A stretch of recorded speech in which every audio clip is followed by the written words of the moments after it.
Goeiemôre broers en susters. Baie welkom vanmôre in die huis van ons Hemelse Vader. Bly om julle almal te sien. Jy is almal genooi, soos gewoonlik, om na die tyd te kom teen koffie geniet. Daar's koekies ook. Ek wil net onthou om uit te haal.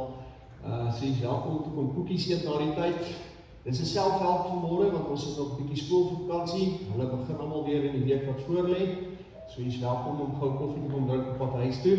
As daar nuwe mense is en jy skakel vas by ons in, baie welkom. En as jy graag wil lidmaat word, ons het vorms daar agter om in te vul. Jy is welkom net vir ons julle besonderhede daar te los.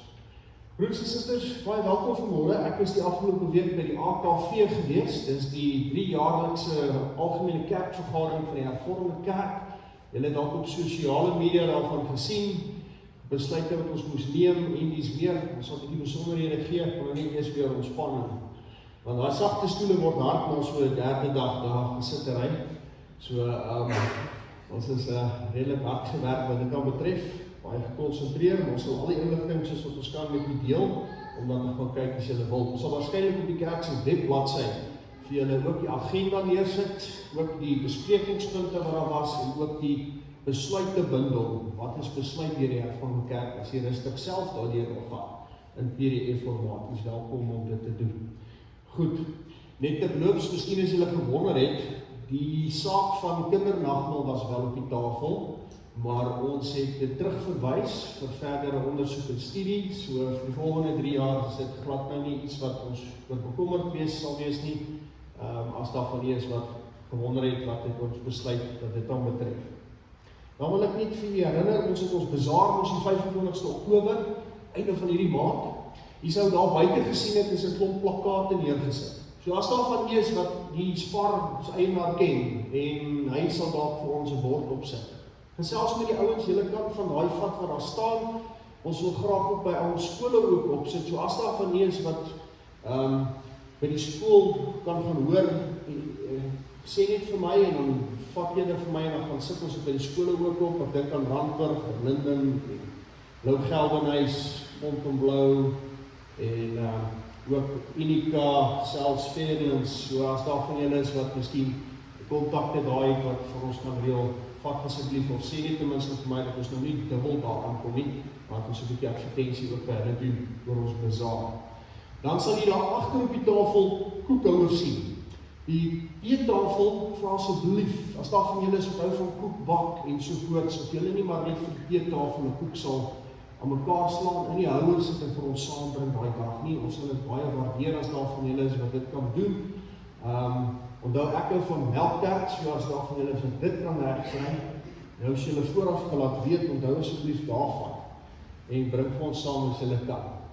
Dan ook vanmôre sal van die NHSV hier in die portaal staan, jy sal onthou hulle het 'n looitjie wat hulle kaartjies koop verkoop teen R20, is goedkoop. So loer bietjie daarin en hoor net weer wat al die pryse is en ondersteun die NHSV ook as julle graag sou wou.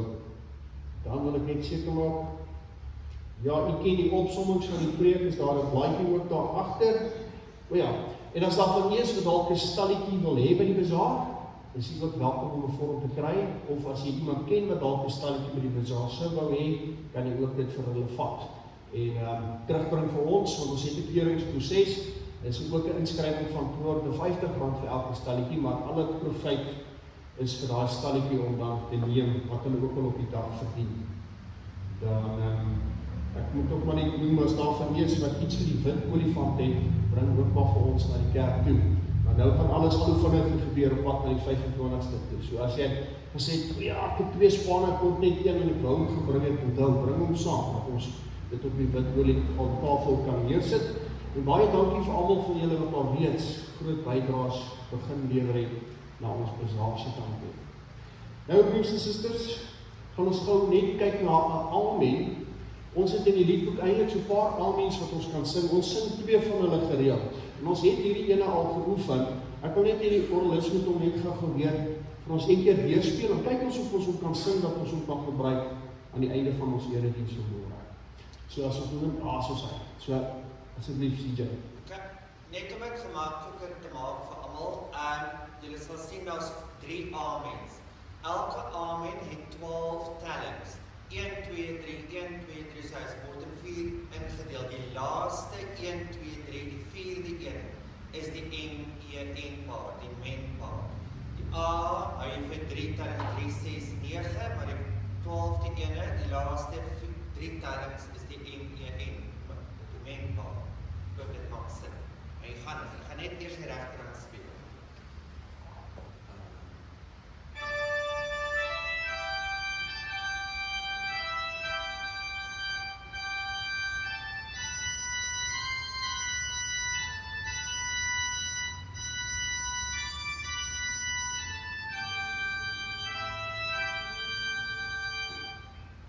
As ek vooraf met die geleiding speel, kan ons allemaal probeer.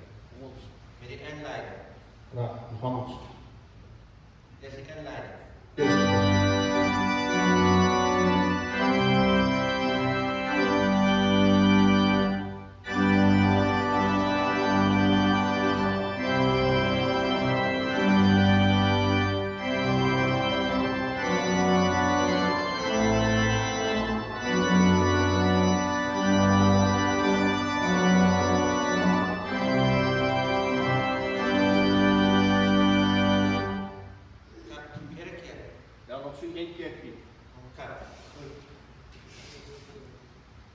Inleiding.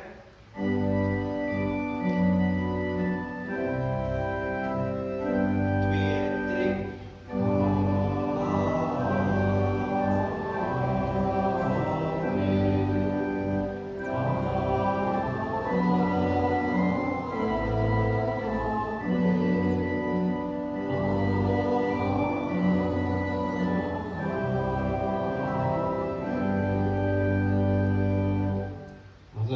Ons gaan hom regkry, dit is goed.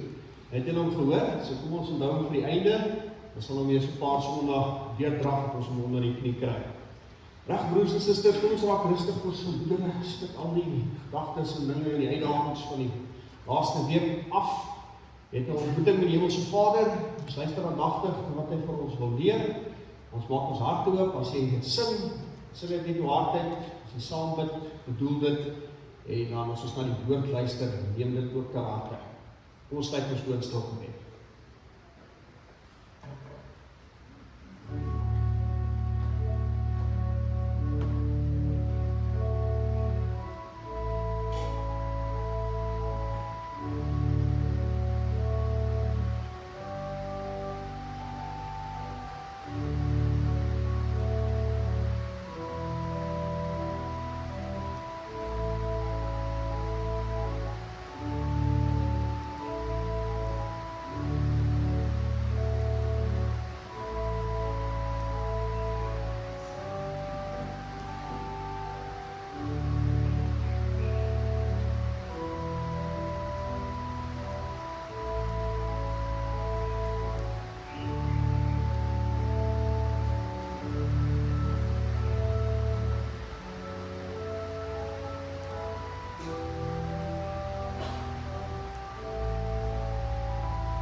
Gemeente, ons gaan staan vir ons toetredingslied. Ons gaan sing, kom ons loof en dank nou die Heer. Dit is 'n vlamlied. En dan gaan ons die voorkom ontvang, ons kry die seën van ons Here, en dan antwoord ons op die seëngroet met ons loflied, ons sing, bring lof aan die Vader. Of nou kom ons staan en dan begin ons met ons lied, kom ons loof en dank die Heer.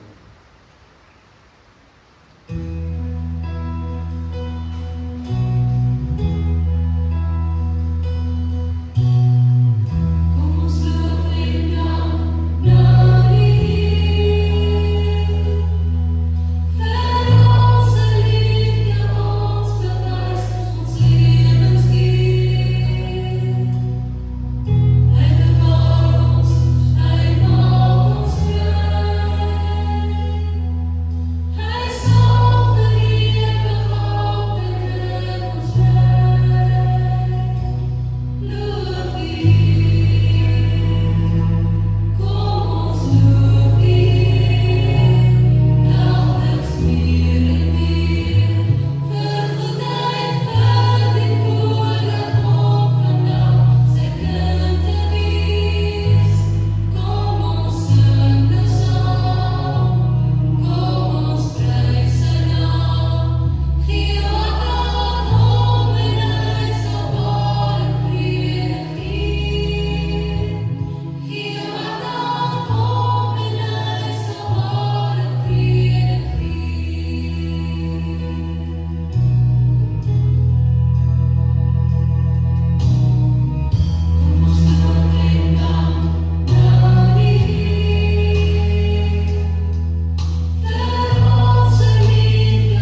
Gemeente, ons leer in die skrif, dit gaan goed met mense vir wie die Here se huis 'n tuiste is en hulle krag al daarin vind.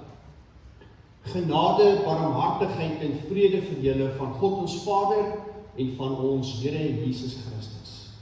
Amen. Ons antwoord op die seëngroet, ons sing saam, bring lof aan die Vader.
Broers en susters, dis vir jou en vir my belangrik dat ons elke dag die wil van God najag. Paulus skryf aan die gemeente in Efese en dis wat hy sê. In die naam van die Here doen ek 'n ernstige beroep op julle, moenie langer soos heidene lewe nie. Hulle gedagtes lei tot niks. Hulle verstand is verduister en hulle het geen deel aan die lewe wat God skenk nie, omdat hulle hardnekkig in hulle onkunde volhard. Hulle het heeltemal afgestomp geraak en hulle met onversadigbare drang van losbandigheid oorgegee om al wat vuil is te doen. Maar dit is nie hoe julle Christus leer ken het nie. Julle het tog van hom gehoor, en omdat julle sy volgelinge is julle onderrig volgens die waarheid wat in Jesus is. Hou dan op om te lewe soos julle vroeër geleef het. Breek met die ou sondige mens in julle wat deur sondige begeertes verteer word. Julle gees en gedagtes moet nuut word. Lewe as nuwe mense wat as die beeld van God geskape is. Lewe volkome volgens die wil van God en wees heilig. Dis hoe ons moet lewe.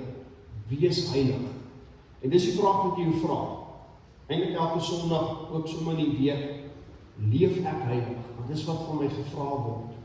En dan weet ons skiet tekort. Ons weet daar is altyd plek vir verbetering in hoe ons lewens aanpak. Maar terwyl ons dit weet, en ons skuld voor God wil bely, kom ons doen dit in gebed. Kom ons sluit ons oë en dan bid ons saam. Ons almagtige Hemelse Vader, Here, ons dankie dat ons die voorreg het om vanmôre in die huis te kan kom rustig raak. Ons sê baie dankie, Here, vir die reën daar buite. Ons hoor hoe dit val, ons sien hoe dit die aarde skoon maak, Here, en hoe nuwe dinge kan groei. Daar waar dit verdor en sleg gelyk het, kom nuwe dinge na vore, nuwe plantjies, nuwe bome, ons hoor die voëls, ons sien die lewe wat ontwikkel word, daar waar U, Here, die heilige water wat val. Here, dankie dat ons dit in al die aspekte van ons eie lewens ook sien. Hoe daar dinge is wat kom en dinge wat gaan.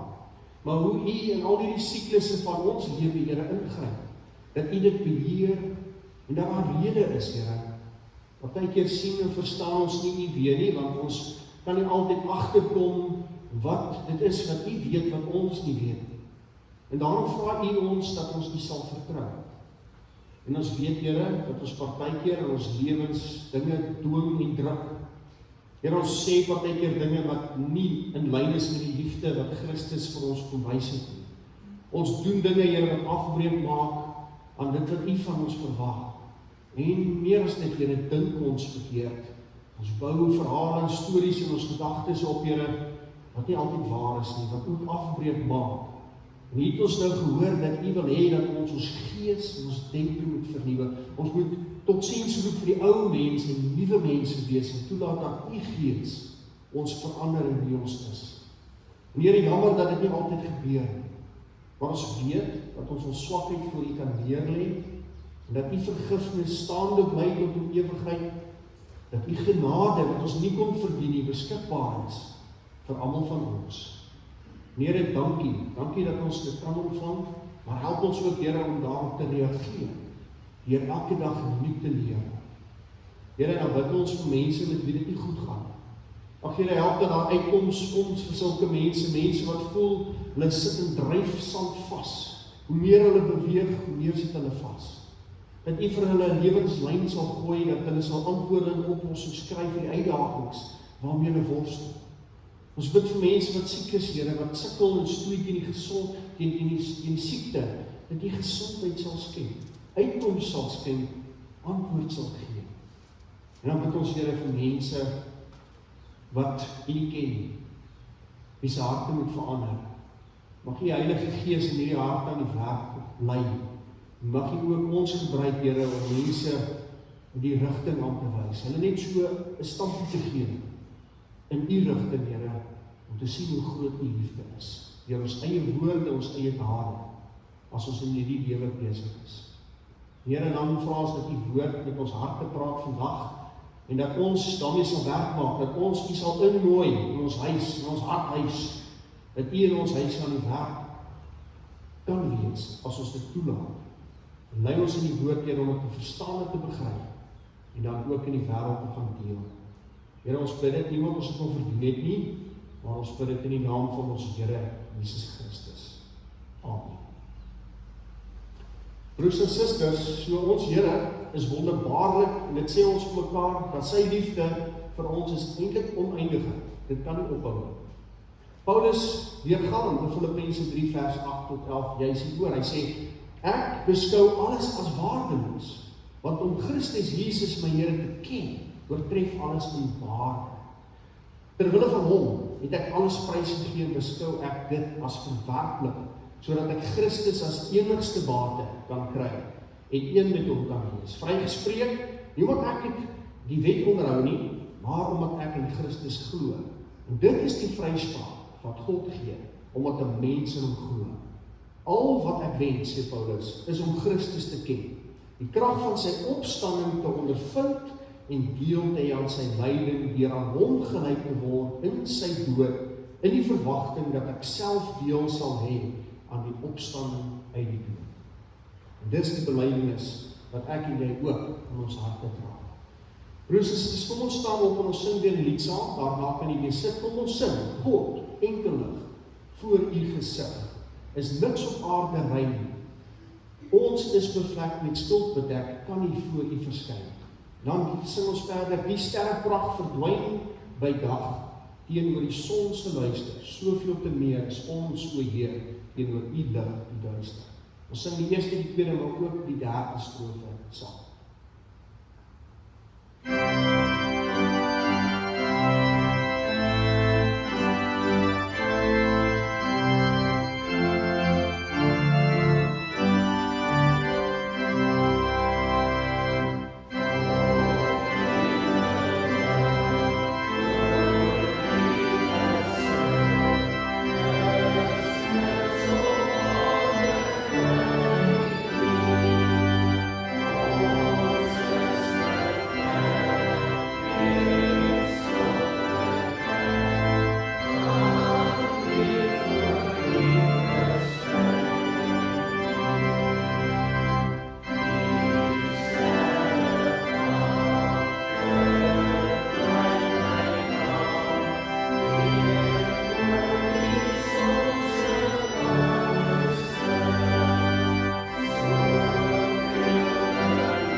Met ons skriflesing gaan kom uit Markus 1 vers 29 tot 31, is baie kort. En daar sien julle die tema, Jesus se sagte aanraking. En nou wonder ek of jy al hierdie gedeelte raak gelees het, maar dit is 'n baie kort maar kragtige gedeelte. En kom ons lees hom saam. Die genesing van Petrus se skoonmoeder.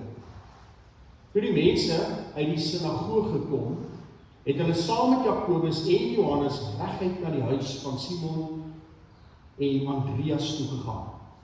Die skoonmoeder van Simon het haar met 'n hoë koors siek gelê, en hulle het hom dadelik van haar vertel.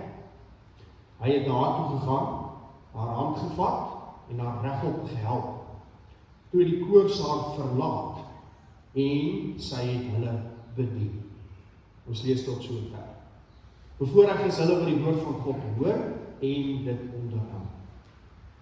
Broers en susters in ons Here Jesus Christus, hierdie Markus Evangelie, wat jy moet maar weet van hom, is dat as jy hom lees, dan beweeg hy verskriklik vinnig.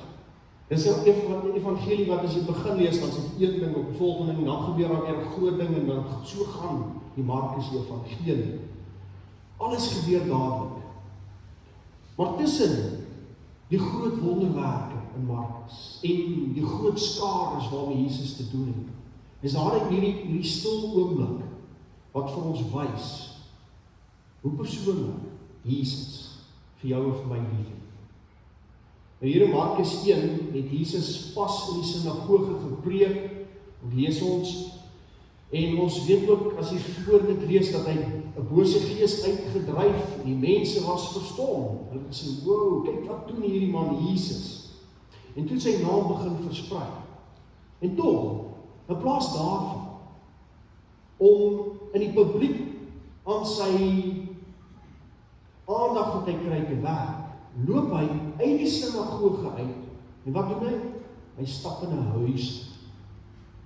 Hy het 'n sinagoge in 'n huis. En dis presies hoe Jesus is. Voordat hy ooit 'n verhoog gesoek het, het hy 'n tafel gesoek om te sit.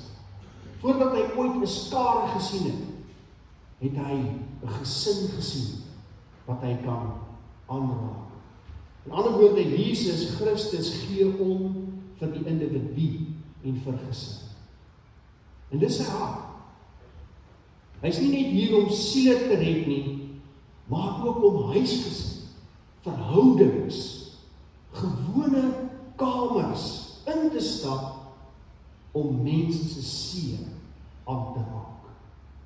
In Petrus se huis, Simon, dis sy ander naam, vind ons, as hy daar instap, is daar een siek vrou. Hy vind ook 'n bekommerde familie. En dan het ons heiland, wat sonder vertoon daar instap, en hy doen dit met deernis, met liefde in sy hart. En dit is uit hierdie kort gebeurtenis, wat ek en jy sal ontdek, dat daar so 5, en ek gaan dit met julle deel, kragtige waarhede is, oor wat gebeur wanneer Jesus in 'n huis instap, en mense se swakheid aanraak. Hier is die eerste gedagte wat na vore kom. Aanbidding bring sy teenwoordigheid in 'n huishouding. Nou Markus vertel dat dit gebeur het direk nadat daar 'n sinagogediens was, hierdie gebeurtenis. So daar was eers kerk gewees. So ons kan aanneem dit was 'n Sabbatdag gewees. So hier het Jesus uit hierdie sinagoge uitgestap. Hy het die diens wat verby is verlaat, en dan sien ons dat Petrus doen iets. Petrus nooi Jesus huis toe, om daar by hom te gaan middagete doen. Daar is eenvoudige ding wat hier plaasvind, maar daar's 'n baie diep ding wat ons moet raak. Aanbidding eindig nie wanneer ons uit die kerk uitstap nie. Dit nooi Jesus saam huis toe. Dit is baie belangrik. As jy hier sit en ons loof en prys die Here en jy kry 'n boodskap, dan moet dit nie hier stop nie, want sodra jy hier uitkry, miskien bietjie nadink oor wat gesê is, en jy stap in jou huis in, moet daar eintlik 'n bewuste besluit wees om Jesus saam te bring, saam te nooi in jou week wat môre weer gaan afstop en verder verloor. So Petrus se huis het hierdie plek van Christus se teenwoordigheid geword, omdat Petrus hom genooi het. En die diens was verby, maar die gemeenskap het aangehou. Julle sal onthou, daar staan in Openbaring 3, vers 20. Kyk, ek staan by die deur en klop, sê die Here. As iemand my stem hoor en die deur oopmaak, sal ek ingaan na hom toe en saam met hom 'n maaltyd hou en hy saam met my. En dis wat gebeur. Ons maak die deur oop, ons nooi Jesus in, en dan is daar 'n maaltyd wat die Here met ons het. So wanneer ons die deur van ons huise, of ons huisgesinne, of selfs so hart vir die Here oopmaak, bring ons die Here se teenwoordigheid in ons persoonlike ruimtes. Hy's met ons. En daardie teenwoordigheid wat ons Jesus na toe lei, verander gewone kamers in heilige grond, 'n heilige plek wat bedoel is vir die Here Jesus Christus om daar te wees. Dalk is jou huis nie net jou fisiese huis nie. Jy kan aan huis dink op verskillende maniere. Dit kan die werk wees. As jy daar op die werk instap, dan kom Jesus saam. Of dit kan miskien jou daaglikse routine wees. Jy weet, jy hou van dit doen en dat doen, en as jy gym toe gaan, dan vat jy die Here saam. Oral waar jy jouself bevind, kan jou spasie, jou huis wees, waar jy altyd God teenwoordig het. Dit kan ook jou innerlike wêreld wees, hier binne in jou, wanneer jy so stil in die kar besig is om te ry van een plek na 'n volgende plek, of daar waar jy besig is om te stort, of daar waar jy sit en staan en skoolgoed was. Ons almal daai stil oomblikke, dis die tye waar ons die Here innooi, en vra, wees in hierdie oomblik met my, in hierdie stil oomblik wat ek beleef. Waar jy hom ook al nooi, daar sal hy inkom. Wat byvoorbeeld 'n lewensvoorbeeld, dis 'n lewensvoorbeeld. Het jy al opgelet hoe die atmosfeer van 'n huis verander wanneer die mense wat daarin bly die Here Jesus aanbid? Dis 'n ander atmosfeer. Daar is rustigheid in so 'n huis gesit. Daar is 'n sagtheid in hoe mense met mekaar praat, as God belangrik daar is. Ons het respek vir mekaar, ons kommunikeer op 'n ander manier met mekaar. Daar's vrede, wat amper in die lug hang. Daar's 'n ligheid, daar's 'n verwelkomende atmosfeer in sulke tipe huise, waar Jesus ingenooi is, om daarvan deel te wees. En dis die teenwoordigheid van Jesus, wat van die erediens, hier waar jy nou sit, saam met jou gaan, na daar waar jy in jou sitkamer sit. Dis wat ons voel, in sulke omstandighede. En Matteus 18 vers 20, hoor ons dat Jesus 'n ding beloof, hy sê, waar 2 of 3 in my naam by mekaar is, daar is ek in hulle midde. So aanbidding is nie beperk tot hierdie gebou. Dit het 'n deur. Hierdie is eintlik 'n deur waar ons Jesus innooi na die res van ons lewens toe. Dis wat ons hier hoor. Hier is die tweede waarneming wat ons het. Ek net, Johan druk vir my. Nou, sy. Maar ek gaan hom so lank vir julle sê. Sy teenwoordigheid bring hoop in die huis. Dis wat ons moet hoor. Sy teenwoordigheid bring vir ons hoop in ons huise. So Petrus se skoonma, lees ons, sy lê siek met koors. As jy na die Lukas evangelie toe gaan, dan sal jy lees dat daar gesê word, dit was 'n groot, verskriklike koors. Dit was eintlik 'n lewensgevaarlike koors, wat daar oorgeval het. En toe Jesus in die huis instap, het hulle dadelik vir hom van haar vertel. Hoop het onmiddellik ontwaak, toe Jesus inkom. Want wanneer Jesus naby is, verloor wanhoop sy krag. Want hulle het geweet, toe Jesus inkom by daai huis, toe het hulle die geleentheid om te vertel van die probleem, die skoonma wat siek lê in daardie huis. So die familie het nie die probleem probeer wegsteek vir die Here nie. Hulle het dit na hom toe gebring. Hulle het reeds iets van sy medelee gesien daar in die sinagoge, toe hy gepreek het en die mense gehelp het. Hoe hy omgee vir mense. En hulle het geglo, hy sal ook vir hulle omgee. En daarom sê hy in die huis instap, dan skroom hulle glad nie om te sê, Here, sê Petrus, my skoonma is siek, het hoopkoors, gevaarlike koors. Want hulle het hoop, want hulle weet, die Heiland is in my spasie, in my ruimte, waar hy verskil sal kan maak.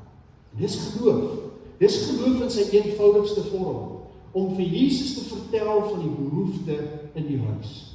Die behoefte in jou gesin, die behoefte by jou werk, die behoefte in jou innerlike gevoelens. Wanneer jy dit met hom kan deel, met oophartigheid, dis wanneer die verskil kom.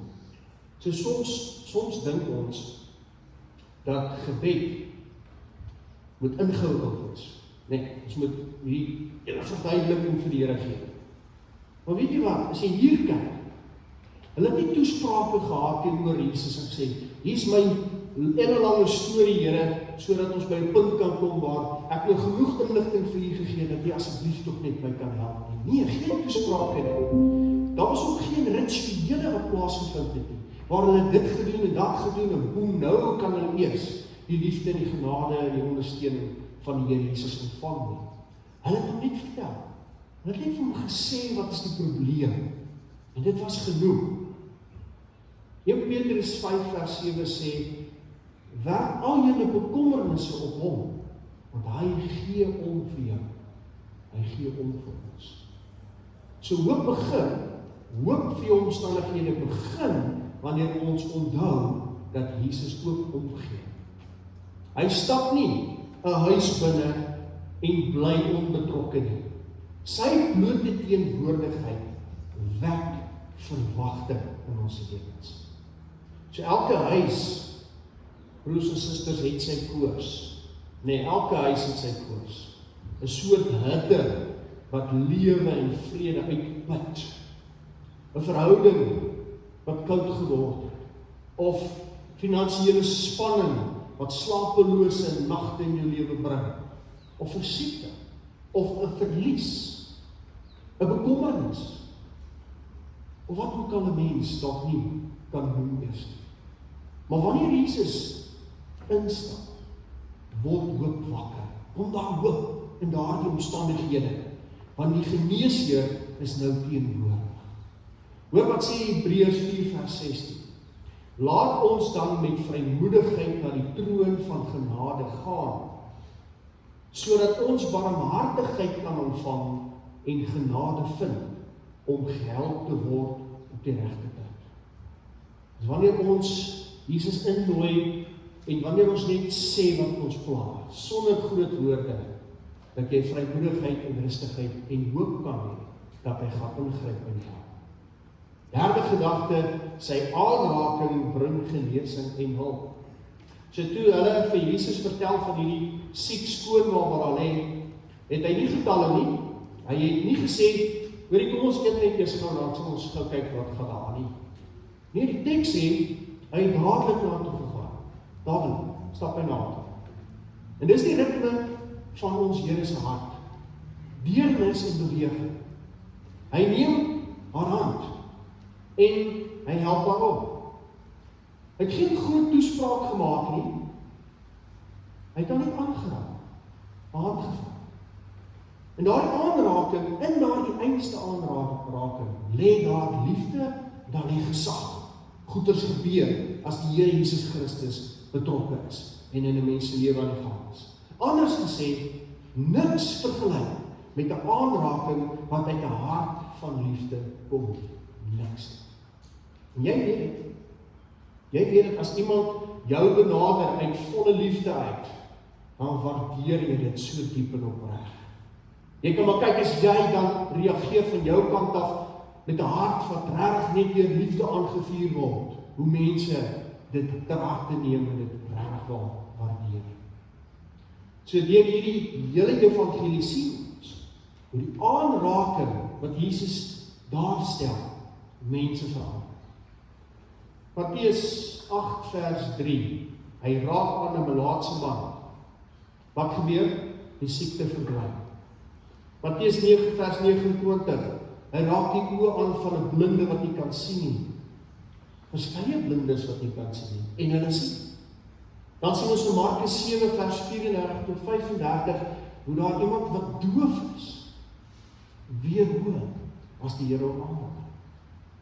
Elke aanraking sê, jy is nie te onrein vir die Jesus. Jy is nie te ver weg vir hom. Hy sal jou altyd aanraak in jou lewe. En dis die krag van die vleesgeworde God. Hy genees nie van 'n afstand nie.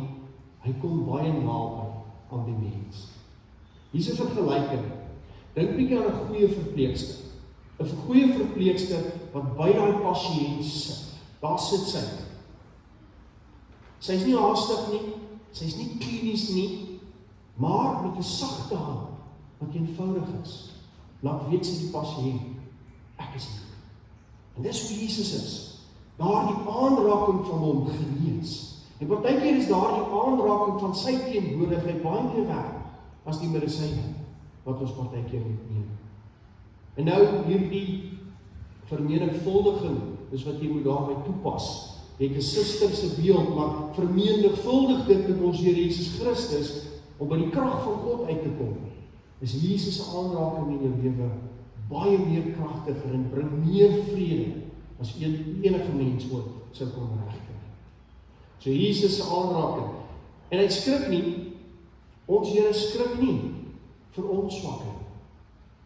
Hy raak dit aan. Maak nie saak hoe siek jy dink jy is voor sy aangesig nie, hy sal jou aanraak, hy sal jou help, hy sal jou bystaan. En wanneer hy ons oplig, dan verdwyn nie net die koors, die moedeloosheid, die vrees en die verlamming verdwyn saam.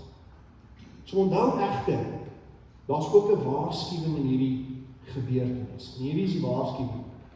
Jesus kon help omdat hy uitgenooi was in Paulus se huis ingelaat is. So hoeveel genesing mis mense omdat hulle nooit vir die Here Jesus sê, Here, kom in. Kom net in, kom wees net met my. Want genesing word so gemis. Dit bring ons by 'n ander waarheid, sy teenwoordigheid herstel 'n doel en hy gee ook toewyding. So hierdie koors, toe Jesus haar hand vat en haar oplig, toe verlaat die koors haar En sy het hulle wat gedoen? Begin dien. Boem, daar staan sy op, sy dien hulle. En die genesing was onmiddellik. Maar dit was nie die einde van hierdie verhaal wat ons van lees nie, dit was die begin van 'n nuwe een. Hier nou 'n nuwe ding wat na vore kom. Jesus het daar nie genees sodat sy net gemakliker agteroor sit en sê, ag dankie, nou voel ek beter, nou kan ek verder sit en rus nie. Hy het haar herstel sodat sy weer kon dien. En dis altyd die patroon. Dis altyd die patroon in die woord van die Here. Hy maak gesond om bruikbaar te maak. Dis wat hy doen. Ware genesing is nooit selfgesentreerd nie. Dit lei tot diensbaarheid. Dis die oorsaak daarvan. Dis die gevolg daarvan. Dat jy weer kan die vermoë hê om tot diens van die Here in te tree. In die Griekse woord wat hier in die stukkie gebruik word vir daai bedien, is die woord diakonio. En dit is interessant, want dit is dieselfde woord wat gebruik word vir die woord diaken. En die ampt van die diaken is juist die diakens ampt is een wat dien, nee. En dis die woord wat ons hier het, te bedien, diakonio. Dis wat ons hier lees. Met ander woorde, sy het die eerste diaken in die Markus Evangelie geword. Streng gesproke. 'n Vrou wat in dankbaarheid begin dien. Sy het nie 'n titel nodig gehad nie. Ons weet nie eintlik wat is haar naam nie, behalwe dat dit Petrus se skoonma is. Sy het eenvoudig gedoen wat die dankbare hart doen. Sy het ander begin liefhê. Onthou Johannes 4 vers 35 sê, my voedsel, sê Jesus, is om die wil te doen van hom wat my gestuur.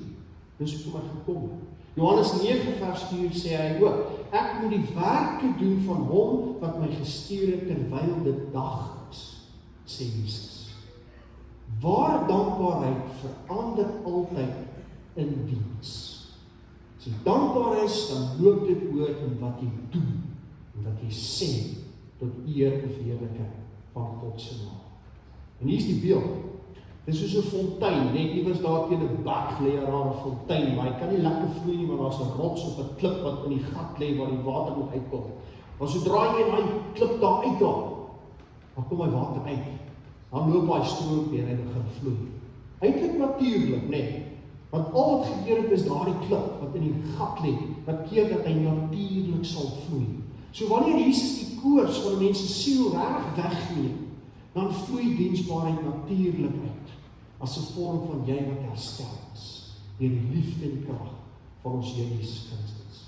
En soms is die grootste getuienis nie 'n preek nie, jy wat iets moet uitpassy nie, maar dis 'n bord kos wat gedeel word, of dis 'n helpende hand wat iemand oplig en weer op sy weg kry, of dis 'n lewe wat jy stilweg net gee uit dankbare diens tot eer van God se.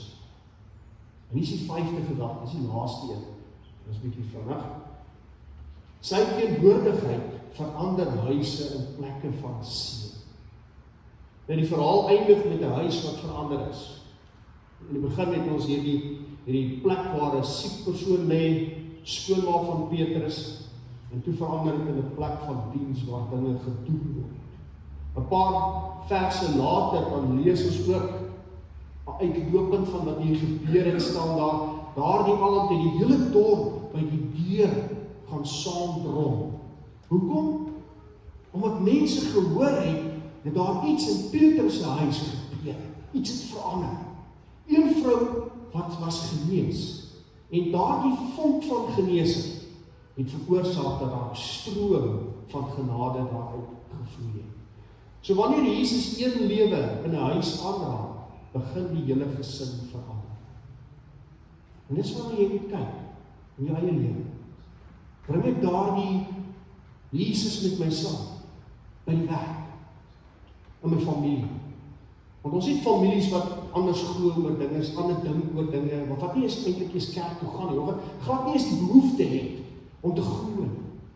En dis waar ek en jy die geleentheid het om saadjies te plant tot eer van God, deur te sê, maar weet jy wat? Wonderlike dinge gebeur wanneer Jesus teenwoordig is. Ek vind dit in my lewe, ook kan jy dit in jou lewe so beleef.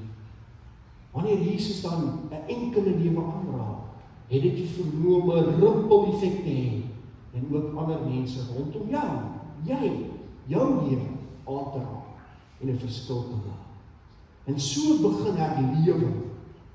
Dis nie in 'n groot byeenkoms waar daar duisende mense sit met 'n gitaar wat getokkel word en ligte wat skyn en hulle oef en ons prys en loof die Here nie. Herlewing begin eintlik waar Jesus welkom is.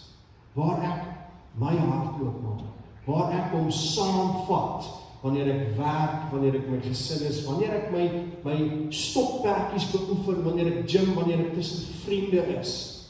Dis daar wanneer herlewing begin vanuit jy wat God saamnooi. Jesus saamnooi in jou omstandighede van elke dag. Dis in 'n huis, dis in 'n plek waar Jesus welkom is, waar jy sal vind dat hoop lewe, waar mense weer begin dien. Ons lees in Joshua, hoor wat sê daar, Joshua sê dit, hoofstuk 24 vers 15, hy sê vir die skare Israeliete, hy sê, wat my en my huis betref, sê Joshua, ons sal die Here dien. Waar Jesus die gas van Here is, word 'n tafel 'n altaar. En waar hy die gas is, word 'n huis 'n heiligdom. En sy teenwoordigheid bring vrede waar daar spanning was. Sy teenwoordigheid bring sagtigheid waar daar hardheid was. Sy teenwoordigheid bring geloof waar daar vrees was. En nou sluit ek af. Hierdie 3 verse, net 3 verse, is eintlik 'n opsomming van al die evangelies op 'n miniatuur manier. Want jy sal in al die evangelies hoor dat daar gepraat word van aanbidding. Aanbidding wat nooi, wat sê Here, kom saam met my. Daar word gepraat van sy teenwoordigheid wat hoop bring. Die derde is sy aanraking bring vir 'n mens regtig genesing. Sy genade herstel dat daar 'n doel vir jou lewe is om diensbaar te wees en 'n verskil te maak in die wêreld rondom jou. En ons vind ook in hierdie klein miniatuur evangelietjie amper sy teenwoordigheid wat verandering bring in huis. 'n Huis wat kan wees by jou gesin, by jou werk, daar by jouself bevind, waar jy die vrymoedigheid neem om Jesus saam te nooi in jou wêreld. En is in die midde van dit alles, staan hierdie waarheid. Jesus raak jou aan waar jy swak is. En hy wag nie dat jy eers opstaan nie. Hy kom tot by jou bed. En hy vat jou hand. En hy sê sonder woorde, staan op. En wat ook al jou koors vandag is, of dit emosionele moegheid is, of 'n skuldgevoel is, of vrees is vir die toekoms, onthou net, dat Jesus is nie afgestoot deur jou swakheid. Inteendeel, hy word daardeur aangetrek. Want waar ons swak is, daar is ons Here sterk. Hy het daar toe gegaan, en hy het haar hand gevat, en hy het haar regop gehelp. En dis nie net geskiedenis nie. Dit is 'n belofte vir vandag, in jou lewe nou. So as jy hom innooi, in jou huis, in jou hart, in jou storie, sal hy jou hand vat. En hy sal jou oplig, en hy sal jou weer herstel, om te leef en te dien. Amen. Terwyl ons so sit, kom ons sluit ons oë, ons bely ons geloof, en dit loop dan oor in 'n verdere gebed. Ons sluit ons oë. Ek glo in God die Vader, die Almagtige, die Skepper van die hemel en die aarde. Ek glo in Jesus Christus, sy enige gebore Seun, ons Here, wat ontvang is van die Heilige Gees, gebore is uit die maagd Maria, wat gelei het, onder Pontius Pilatus gekruisig is, gesterf het en begrawe is en ter helle neergedaal het, wat op die 3de dag weer opgestaan het uit die dode, wat opgevaar het na die hemel en sit aan die regterhand van God, die Almagtige Vader, van waar hy sal kom om te oordeel die wat nog lewe en die wat reeds gesterf het. Ek glo in die Heilige Gees. Ek glo in 'n heilige, algemene, Christelike kerk, die gemeenskap van die heiliges. Ek glo in die vergifnis van sondes, die opstanding van die vlees en 'n ewige lewe. En Here, dankie dat ons dit kan bely. Dankie Here dat U in ons lewens wil intree. Help ons Here om die deur oop te maak, U te nooi na ons huise toe, sodat ons dan kan hoop hê en vrede hê en die wete dat U daar is. Want Here, U het gekom om juist te kom red, om te kom troos, om te kom krag gee, om ons te kom aanmoedig, om ons weer op ons voete te kry, sodat ons uit ons weertyd weer kan diensbaar wees. En Here, dankie dat U groot liefde keer op keer in die woord na vore kom. Dat dit ons inspireer, dat ons, as die kinders, hierdie wêreld baie anders kan betree. Dit maak dit vir ons moontlik, Here, om in die wêreld in te tree met die wete dat ons is nie soos die wêreld. Ons is nie eens van die wêreld nie, maar dat ons is tydelik hier om vir mense weer te help, om in 'n verhouding met U wat ons geskaap het, weer reg te herstel. En Here, dankie dat ons dit nie uit ons eie krag uit doen nie, maar Heilige Gees, dat U daar is om ons te help om dit te kan regkry. En dankie Here dat al wat ons hoef te doen is om saadjies van U liefde te plant, dat U Gees sal sorg dat dit groei. Dat al wat ons moet doen is vriendelik wees, opreg wees, eerlik wees. Ons moet al hierdie vrugte van die Gees toepas met die Gees hulp. En U sal sorg, Here, dat dit wat mooi is, van dit af voortvloei in die harte van mense wat U dalk nie ken nie. Here, wees in ons huise met ons, wees by die werk met ons nooi U saam. Ook daar, Here, waar ons sosiaal verkeer, selfs wanneer ons 'n bietjie wegbreek en op vakansieplekke beland, Here, dat U ook daar met ons saamgaan. Ons nooi U saam, Here, dat ons U konstant met ons graag sal wil hê. Want dis U wat hoop bring, dis U wat ons lewens aanraak, wat ons oplig, sodat ons die vermoë het om U naam te verheerlik en diensbaar te wees. Here, ons bid in dankbaarheid, en ons vra vir hierdie week wat voorlê, dat U saam met ons stap, en ons bid en sê, ons doen dit in die naam van ons Here Jesus Christus. Deur sy genade, ons het nie verdien nie, maar ons weet dat dit genade is wat uit liefde kom alleen. So bid ons dit in sy naam. Amen.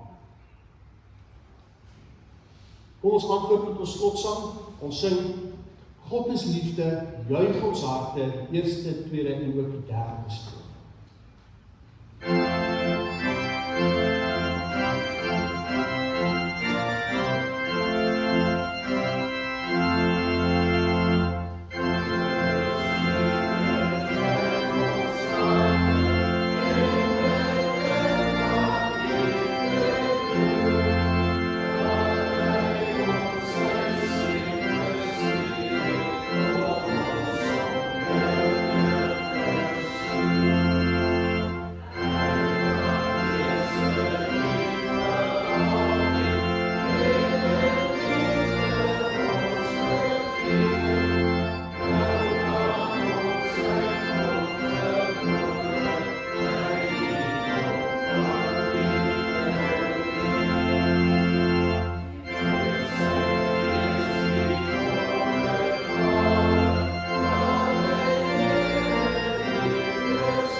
Ontvang die Gees, die seën van ons Here, en gaan in vrede. Die genade van ons Here Jesus Christus, en die liefde van God, en die gemeenskap van die Heilige Gees, sal by julle almal wees. Amen.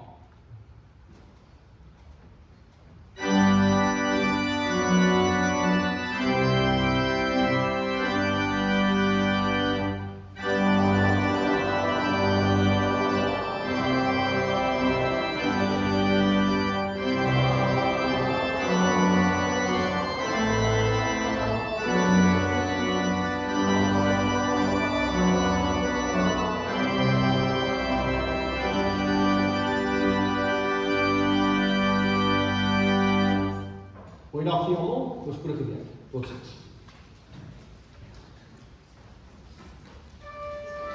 Amen.